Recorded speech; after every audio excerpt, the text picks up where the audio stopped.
Okay, so this is going to be a tutorial in motion tracking a piece of video footage so that you can make a GIF where you are allowed to track text to a character. And we're going to be working with um, this moment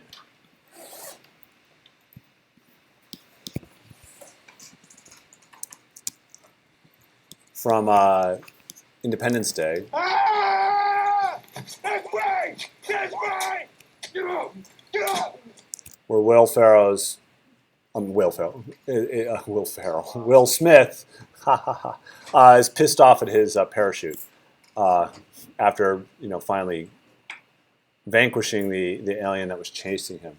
So the goal is going to be to play with that's right, get off of me, but have the text kind of follow along with Will Smith's head, right? His head's bouncing around quite a bit.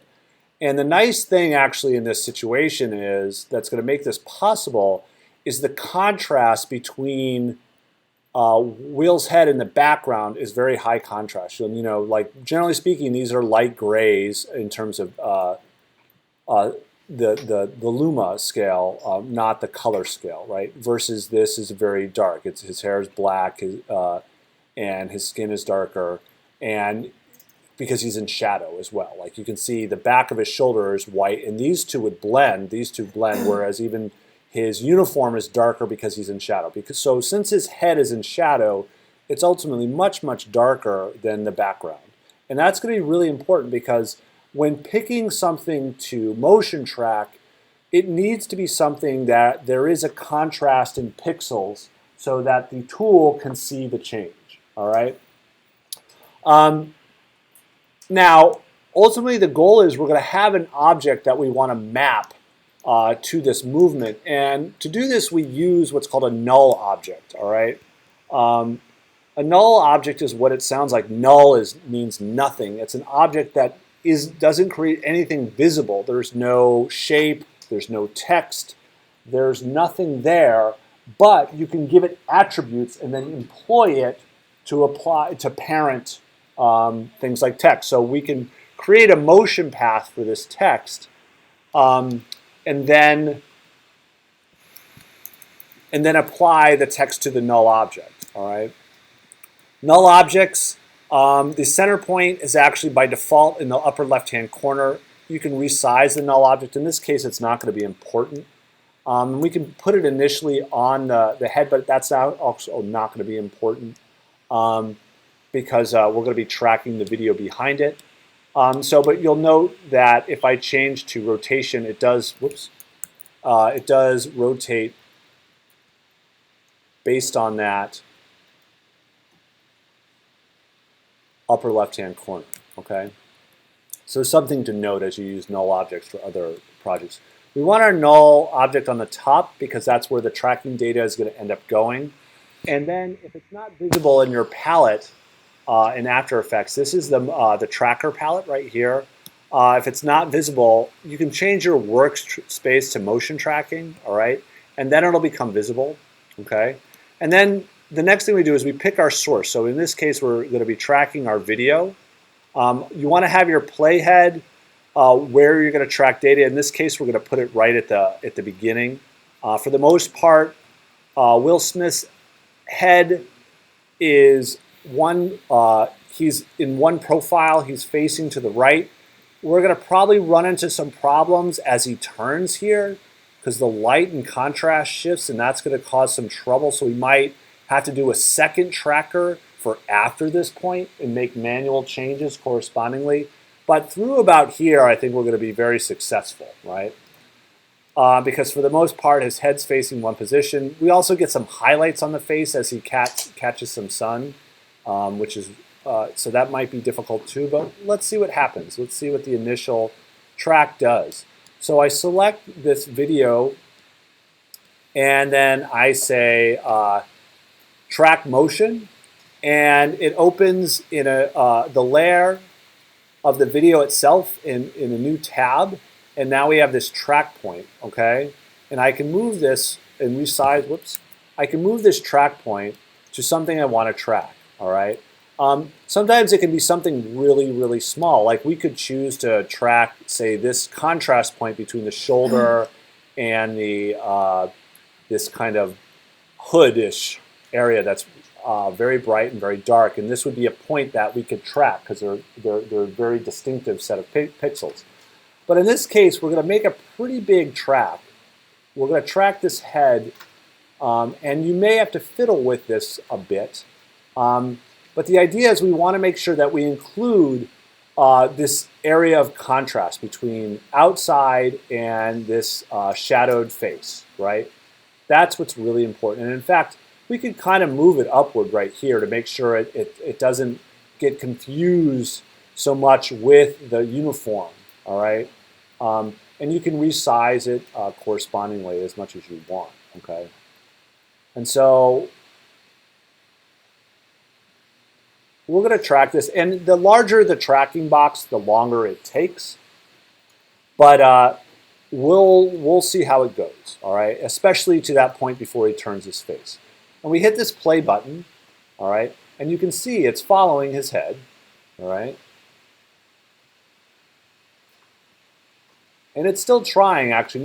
Didn't do too bad a job. And then as it goes to the wide shot, it's totally lost. And so you see all these points that are generated. And one of the things that's really interesting is you start to realize how many different, how much when you're really looking closely at something, how much it changes position on the frame, right? When we're watching the film by itself, you don't really notice it. But when it is moving, and so this did a pretty darn good job, right? Even with the head move, for the most part, it tracked that really well. And then it went off. It kind of was like, what am I looking at now? But that was fine. That's a very short piece of the video, and it doesn't matter. So once you've created this track, we hit apply. And we say apply dimensions X and Y because that's the horizontal and the vertical, which we want to do. And we want to track both. And now we have this set of motion data in the null object. All right. So it's actually been applied to the null object. And now, if we wanted to make changes, let's say. We didn't like, let's say right here, we wanted to make sure that the object follows his forehead, right? It doesn't stay on the back of his head, okay? The tracker can be moved. Each point is a frame by frame, and I use the command forward and command back to move frame by frame if you don't know that trick. So right here, we can say it's about like just to the left of the temple, right? We'll say so somewhere, not the forehead, but just past the forehead. We want to kind of make sure we stay there. And then we're kind of okay, but now right here is okay, but here we're like, okay, I don't like where that is. And so I can actually, while I have the selection tool, I can move these data points. So you can manually move them, all right? And you can see the second one's going to be way off. And I can manually move that one. And I could correspondingly, by hand, move each and every one of these if I wanted to. And this is where correcting your track can take some time.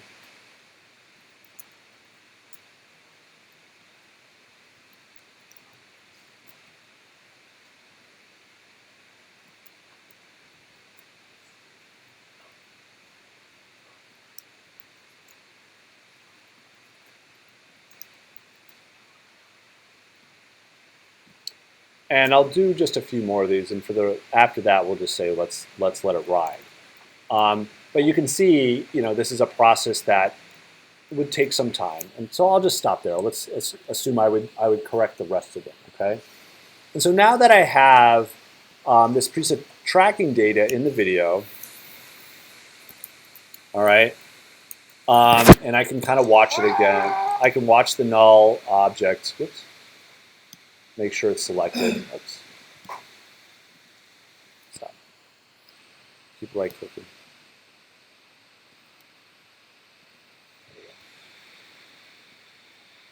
You can see the null object is moving with the information, right? That it's the little square, and for the sake of seeing it while it's wide, we can make the null object bigger, all right, just so you can see it a little better. Right, so we can see it's following its head really well for the most part, right? So now we can take a piece of text, we can use that text tool, and I'm going to just say, oops, caps lock.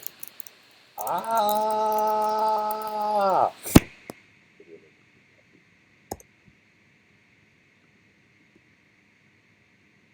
like the R's.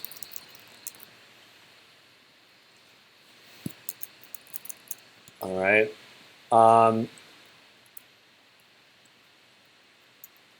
And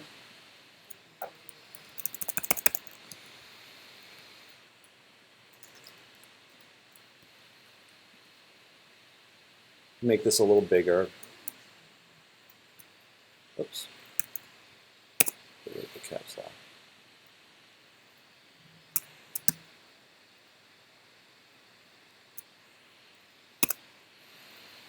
All right, let's just pretend that that was fine, okay?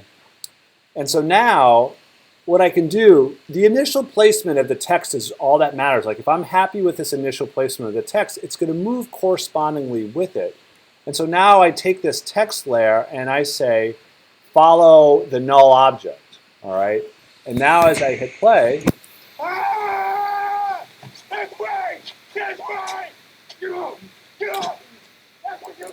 and so you can see I'd have to substitute the other layers of text to make sense, and now I'm tracking it. And if I reposition the text, I could put it all the way over here, and it's just going to follow correspondingly from that point of view.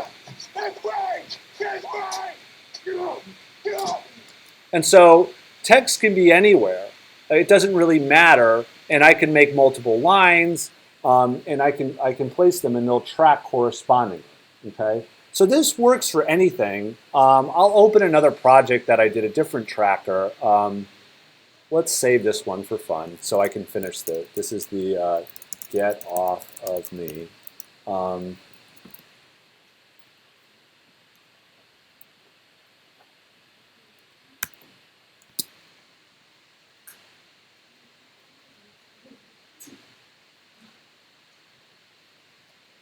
So I've been playing with these motion tracking of these emojis. Now this one's more complicated because it's on a 3D map, and I'm not going to go through that right here.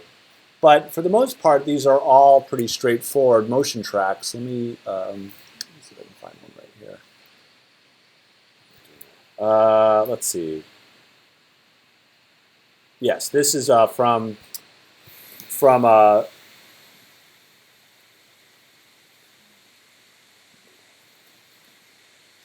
Psycho. We have this null object, and it's not a, and we'll turn off the emoji face for a second so you can see it.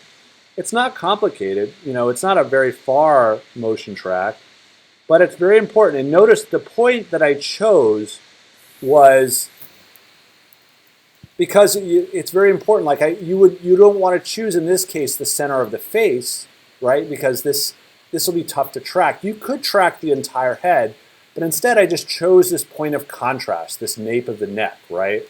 So you can see that's the spot it's following. And it also is a very easy one to fix. If there's errors, I could just move it to wherever I wanted, right? And so it was easy for me to identify when correcting errors. So sometimes it's about not just contrast, but one that you can easily pick out throughout the track. And so with this subtle movement, I could track this emoji face on top of it, all right?